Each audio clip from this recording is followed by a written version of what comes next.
The air smelled like leather, old paper, and something colder, like greed dressed in a tailored suit. The conference room at Hartley and Associates was the kind of place where family fortunes didn't just shift, they shattered. Natalie sat still, spine straight, breath quiet. Across the polished mahogany table sat her father, the same man who once read her bedtime stories. Now he wore a $5,000 suit paid for with the money her mother meant for Natalie's future. He didn't meet her eyes.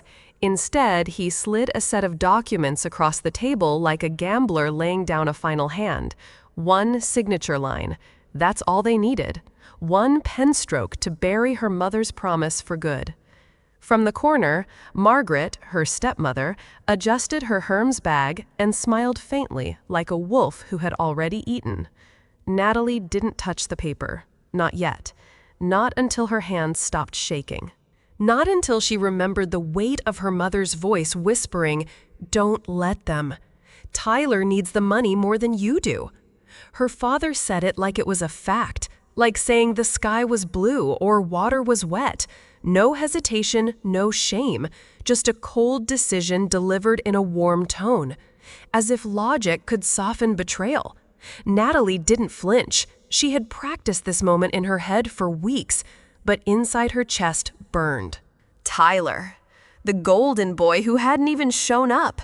The same boy who never sat beside Mom when she couldn't breathe, who didn't watch her fade away hour by hour. Margaret didn't speak. She didn't have to. She just smiled. It wasn't wide, it wasn't fake, it was measured, like she knew exactly what she'd taken and how far Natalie had fallen. That smile wasn't for comfort, it was for conquest, and Natalie saw it for what it was, a weapon, sharper than any word, more brutal than any slap. It said, "You lost. Sit still, little girl." But Natalie didn't move, not yet. Because that smile had made one mistake. It assumed she came here to surrender. Natalie reached into her leather bag, fingers brushing past legal pads and case briefs, until they found it. A pen. Not just any pen. A silver-barreled fountain pen, engraved with 6 words that had become her compass. Justice is truth in action. Her mother had given it to her on the day she passed the bar exam. Weak from chemo, wrapped in blankets, barely able to smile, yet somehow still radiant with pride. Natalie uncapped the pen slowly.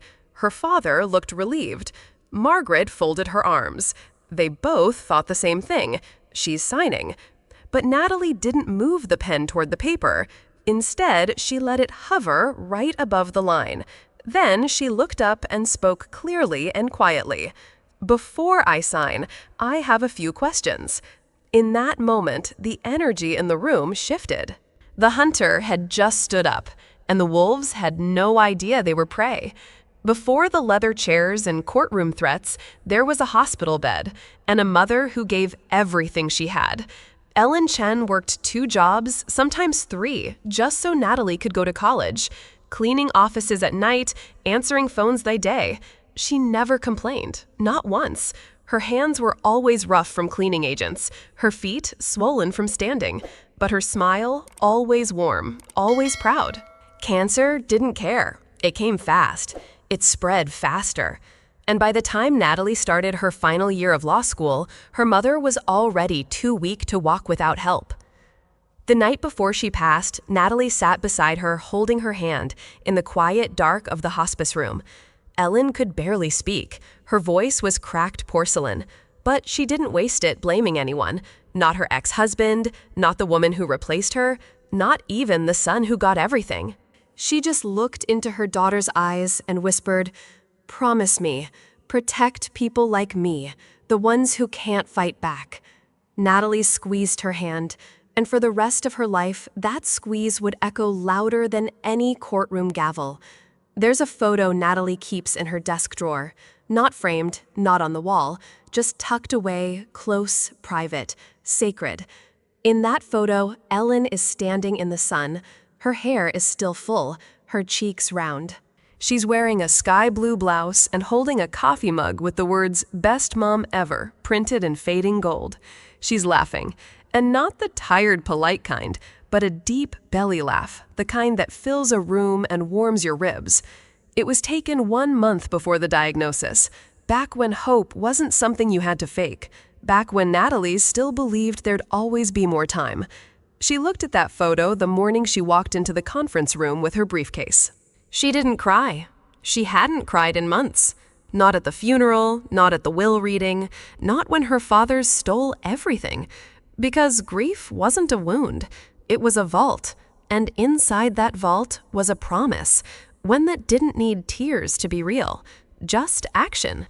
It started with a number, a bank transfer date, to be exact, 2 days after her mother's funeral, but somehow before the will was even read. Natalie saw it printed on the copy of a form her father casually left on the kitchen counter. At first she thought it was a mistake, a clerical error, a bank glitch, but then she noticed the amount, $150,000. Transferred, cleared, gone. And just like that, something inside her snapped awake, because justice doesn't always scream. Sometimes it sleeps quietly in law books and forgotten drawers, until someone tries to bury it too deep.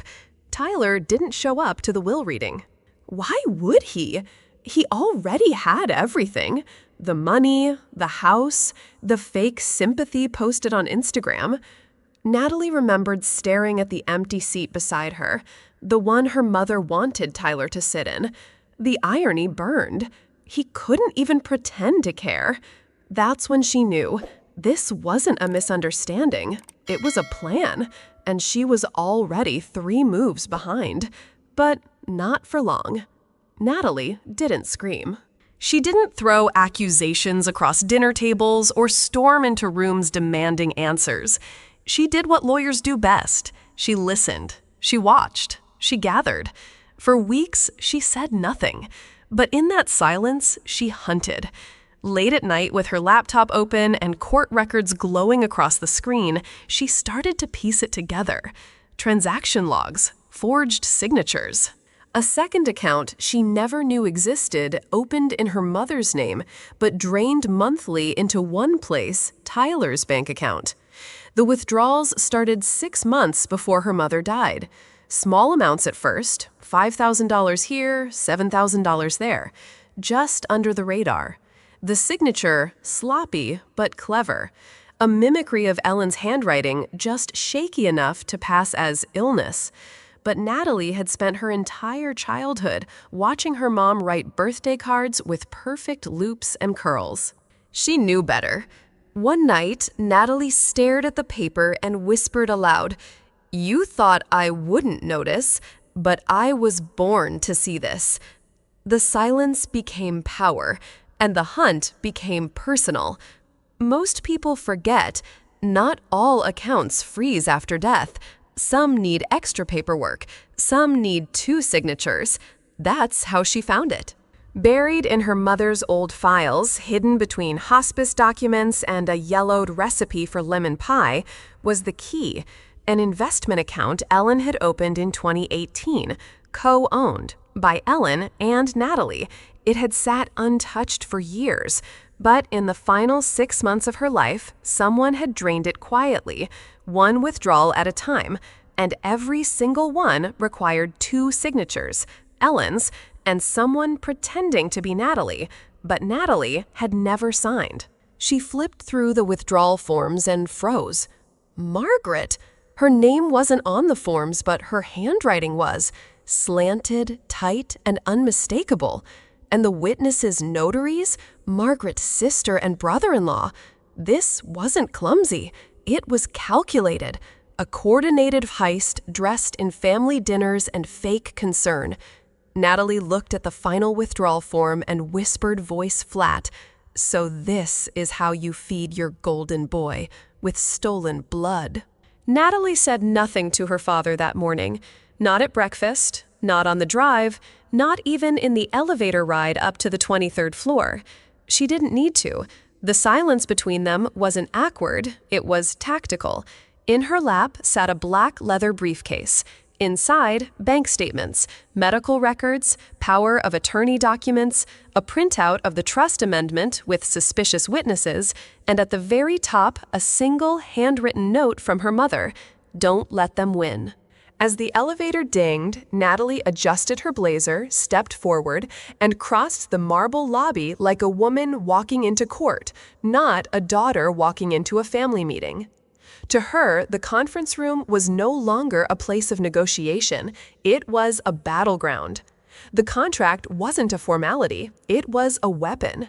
And justice wasn't something she asked for anymore, it was something she brought with her. Natalie didn't raise her voice. She didn't need to. She placed the folder on the polished mahogany table with quiet finality and opened it like a surgeon making the first incision. Page 1, bank statements. 6 months of unauthorized withdrawals, each signed in what only a distracted bank clerk would believe was Ellen's handwriting. Page 2, power of attorney, dated 2 days before hospice, signed by a woman on morphine. Witnessed conveniently by Margaret. Page 3, medical records. On the very date of that document, the attending physician had written, "Patient disoriented, cannot identify family, speech severely impaired." Natalie didn't look at her father. She let the pages speak. But from the corner of her eye, she saw it, the color draining from his face, the twitch in his jaw. The moment realization broke through arrogance. He wasn't in control anymore. He was on trial, and the judge was his daughter. Natalie closed the folder. The silence in the room was so loud it buzzed in her ears. Her father shifted uncomfortably in his chair. Margaret gripped her Hermes bag like it could save her. Then Natalie spoke, calm, precise, final. "You forgot what I became." Her eyes locked onto her father's. "I'm a lawyer, and I interned at the district attorney's office Elder Abuse Division." The words hit harder than any scream. Margaret flinched. Her father paled further. They finally understood. This wasn't a daughter scorned. This was a trained legal weapon, and she'd come loaded. Natalie placed her phone on the table. The screen showed one name, Ada Jennifer Chen, her former supervisor, now head of the Elder Abuse Task Force. One call, that's all it takes. Forgery, abuse of a dying woman, financial exploitation, federal prison. She stood slow and deliberate. "You have 72 hours, she said, voice as sharp as steel. "Return every penny with interest or I file." She looked directly at her father. "This isn't personal. This is professional, and you're out of time." Tick, tock, tick. Natalie didn't sleep that night. She sat in her apartment, lights off, blinds drawn, her phone resting on the table like a landmine. Every hour that passed felt like a fresh incision, a countdown not just to justice, but to vengeance. She checked her email. Nothing. She checked the door. No courier. She checked herself, still breathing barely. Time dragged, and her mind drifted to the nights spent curled in a hospice chair, her neck stiff, her legs numb, but she never left. She held her mother's hand while machines beeped and nurses whispered. There were no phone calls then, no emails, just a daughter waiting for the end and pretending not to cry. Now she was waiting again. But this time, she wasn't waiting to lose something. This time, she was waiting to take it all back.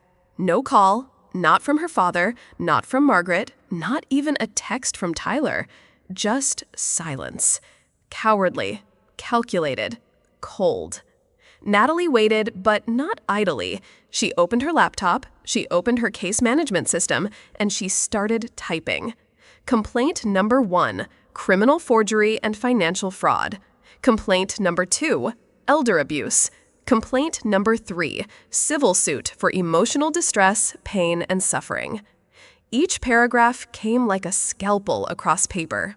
Precise, legal, unstoppable. They thought she was bluffing, that she'd cave under pressure, that she'd flinch at threatening her own family. But Natalie no longer saw them as family. She saw them as defendants. And when the law is all you have left, you sharpen it like a blade, and you aim. 48 hours. That's how long it took. Natalie was pouring cold coffee into the sink when the knock came. 3 sharp taps. Professional, unemotional, like the law itself. At the door stood a courier. No words, just a clipboard, a pen, and a large cream envelope. She signed, he left. Inside the envelope was a cashier's check, $186,500. Not a penny less than what she demanded. Every dollar, every lie, every betrayal calculated and repaid. Tucked behind the check was a letter from Margaret's lawyer. Dry, sterile. Mr. Tyler Williams has voluntarily withdrawn from medical school for personal reasons. Natalie read it once, then again. And then she laughed. Not the joyful kind, the kind that comes after holding your breath for too long. Justice wasn't loud. It was a knock, a check, a quiet resignation letter from a boy who thought no one would ever hold him accountable. But someone did, his sister. 6 months later, the sign went up. Natalie Chen, Elder Law and Advocacy. A small office above a bakery. 1 window, 2 chairs, no marble floors, no receptionists in heels. But inside was power. Not the kind that crushes, the kind that protects. Natalie used part of the settlement money to open the firm. Sliding scale fees, no fancy billable hours. Just one rule. If someone's trying to steal what's rightfully yours, come find me. Her first client walked in with a cane and a folder. 83 years old, clear eyes but trembling hands. Her son was helping her manage finances. Only he'd also listed himself as co-owner of her home. Filed a deed transfer while she was mid-treatment for early-stage dementia. Sound familiar? Natalie listened without interrupting. She took notes, asked questions. Then she smiled. Not the sharp lawyer smile, but the one her mother used to wear. Don't worry, she said. He picked the wrong daughter. It took 2 court hearings, 3 subpoenas, and 1 very nervous son. But Natalie won. The deed transfer was reversed, the house returned to its rightful owner, and the son fined. Publicly shamed, and legally barred from managing any of her affairs again. The elderly woman cried on the stand when the ruling came down, not out of sadness, out of something more rare, relief. Outside the courtroom, as Natalie helped her down the steps, the woman took her hand. "You believed me when no one else did," she said. Natalie smiled gently, not with pride, but with memory. In that woman's eyes, Natalie saw her mother, the same weariness, the same quiet dignity. And for the first time since the hospice room, she didn't feel like she'd lost Ellen. She felt like she was living for her. Every December, like clockwork, a card would arrive. Cream-colored envelope, gold cursive lettering, generic wishes printed in bulk. Merry Christmas from the Williams family. No personal message, no apology, just a signature, Margaret. Natalie never opened them. She didn't need to. She'd seen enough lies wrapped in ribbons to know that sometimes even poison wears glitter. Instead, she'd write 5 words on the envelope. Return to sender. No such person. She'd walk to the mailbox herself, drop it in, walk away. No ceremony, no bitterness, just boundaries. Because Natalie didn't hate them, she simply refused to let them live in her house, her mind, or her heart. The cemetery was quiet. No courtrooms, no voices, no signatures or threats. Just rows of names, and one that still hurt to look at. Ellen Chen, beloved mother, fierce protector, eternal inspiration. Natalie knelt down, placing white roses, her mother's favorite, on the grave. They were fresh, wrapped in paper she chose carefully. No price tag, no brand, just love. She took a breath and softly said, 53 families, Mom. That's how many we've protected this year. She didn't need to say more. The wind stirred the trees above. Leaves rustled gently, almost rhythmically, and for a moment she could almost hear it. That's my girl. Natalie closed her eyes, not to cry, but to remember. He was only 19, Smart, quiet, eyes that looked older than they should. His grandfather had left him everything, but two uncles had changed the will days before the old man passed. Natalie took the case. She won it in court like clockwork, exposing fraud, faked signatures, and pressure tactics. After the verdict, the boy lingered in her office, still holding the file like it might disappear. Then he asked, "How did you know where to look, where they'd hide things?" Natalie looked at him for a long moment and then simply said, "Because I've been where you are. I've lost everything once. That's how I learned what they don't want you to find." The boy nodded, eyes full not of tears but of understanding, of fire. Natalie smiled. Another one saved. Another one awakening. Her father thought he stole a fortune, $150,000, a number he believed would change everything, that would fund a golden child's dream and silence a grieving daughter. But what he didn't realize was this: he didn't just steal from a girl, he forged a woman. Because Natalie didn't use the money to escape, she used it to rise, to build, to protect. Every court case she wins, every elderly client she defends, every predator she exposes, that's the real inheritance. Compound interest on a promise made at a hospice bedside. And every time someone asks her why she fights so hard, she smiles gently and says, "Because someone thought they could break me with $150,000. They were wrong. Sometimes justice doesn't wear a robe or carry a gavel. Sometimes it sits quietly in a hospital chair, holding the hand of someone it loves and makes a promise." This story teaches us that family is not defined by blood, but by loyalty, love, and truth.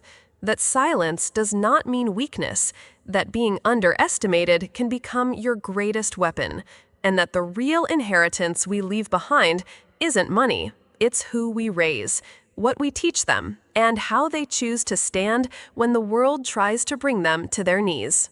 So if you've ever been betrayed, overlooked, or told to stay quiet, remember Natalie. And remember, justice is truth in action.